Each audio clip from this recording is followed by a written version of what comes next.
Hello বন্ধুরা, আবার একটা নতুন ব্লগ নিয়ে চলে এলাম। হ্যাঁ, ঠিক ধরেছ, এটা শিলংয়ের দ্বিতীয় দিনের ব্লগ।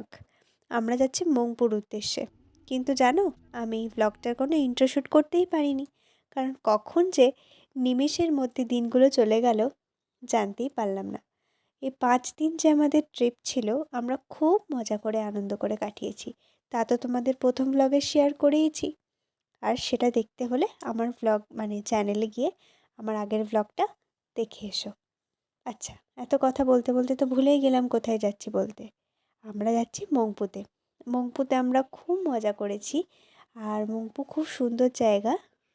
কবিগুরু রবীন্দ্রনাথ ঠাকুরের অনেক কিছু দেখার আছে। আর ওখানে গিয়ে না আমরা রবীন্দ্রনাথ ঠাকুরের ফটোর সামনে বসে আমরা যতজন গেছিলাম সবাই মিলে গান করেছি। সেটা ভিডিও শেষে তোমাদেরকে শেয়ার করব। দৃশ্যগুলো খুব সুন্দর লাগছিল আমরা যখন শিলংয়ে ছিলাম। এত সুন্দর লাগছিল দিনগুলো, যেন বাড়ি আসতে ইচ্ছেই করছিল না। তোমরা যদি আমার চ্যানেলে নতুন হয়ে থাকো তাহলে অবশ্যই আমার চ্যানেলটিকে সাবস্ক্রাইব করো। আমার চ্যানেলের নাম হচ্ছে সোনিয়াস লাইফস্টাইল। আর অবশ্যই ভিডিওগুলিতে লাইক করো আর কমেন্ট করে তোমাদের মন্তব্য শেয়ার করতে একদম ভুলবে না। আর এই দেখো, কথা বলতে বলতে কত দূর চলে এলাম। আর মংপুতে গিয়ে না আমরা দুটো গান গেয়েছিলাম, আগুনের পরশমণি আর দাঁড়িয়ে আছো তুমি যে আমার গানেরও ওপারে। আমার কথাগুলো একটু তুতলে তুতলে যাচ্ছে, ক্ষমা করে দিও। আর গানেও হয়তো নাও ভালো লাগতে পারে তোমাদের গানগুলো, কারণ কি বলবো, আমরা তো কেউ আর প্রফেশনাল নই। তোমরা তো অবশ্য তোমরা শোনো, তোমাদের ভালো লাগবে।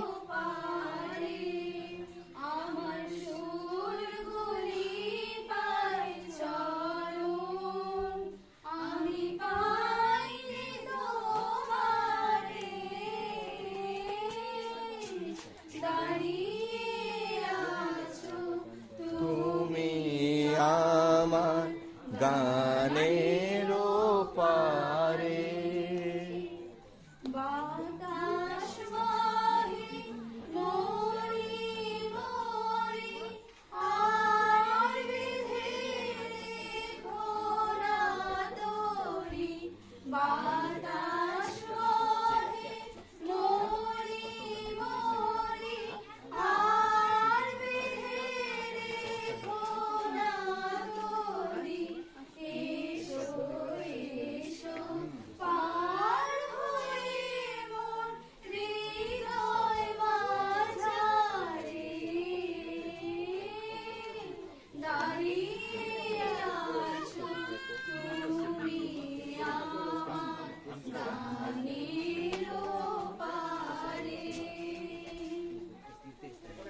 তোমার সাথে গানের খেলা দূরের খেলা যে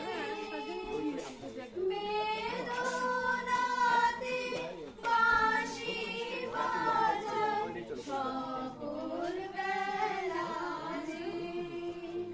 কবে আমার বাঁশি বাজাবে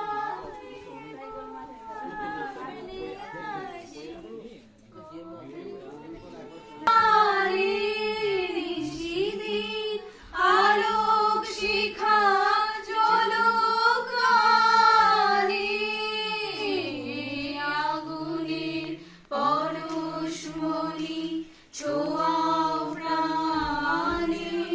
এ জীবন পূর্ণ করো, এ জীবন পূর্ণ করো, এ জীবন পূর্ণ করো, এ জীবন পূর্ণ করো দহন দানে। আগুনের পরশমণি ছোঁয়াও প্রাণে। আধারে গায়ে গায়ে পরশ তব সারা রাত ফোটাক তারা নব নব আধারে গায়ে গায়ে পরস্তব সারা রাত ফোটাক তারা নব নব নয় দৃষ্টি হতে ঘুচবে কালো, যেখানে দৈবে সেটা দেখবে আলো।